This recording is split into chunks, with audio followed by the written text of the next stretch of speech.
Hello po, senyales ng nasirang ugat o nerve. Para manbuelva po uli, ang nerve damage o neuropathy ay kondisyon kung saan nasisira ang mga ugat sa katawan.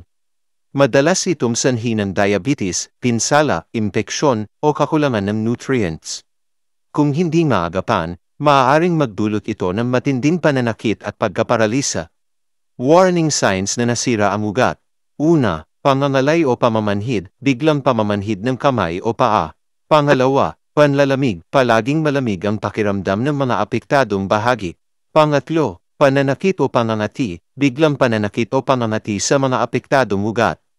Ika-4, pagkaparalisa, hirap igalaw ang mga apektadong bahagi. Ika-5, pananakit ng kasukasuan, pananakit na parang tinutusok-tusok o nasusunog. Ika-6, pagkawala ng balance, hirap maglakad o pananatili ng balance. Ika-7, kahinaan ng muscles, hirap magbuhat o gumawa ng normal na gawain. Paano maiiwasan o maaagapan? Una, kontrolin ang diabetes, regular na check-up at tamang gamot para sa blood sugar levels. Pangalawa, healthy lifestyle, regular na ehersisyo at balancing diet. Pangatlo, iwasan ang alak at sigarilyo, nakakasira ng ugat at nagpapalala ng kondisyon. Ika-4, proper nutrition, kumain ng mga pagkain na mayaman sa vitamins at minerals.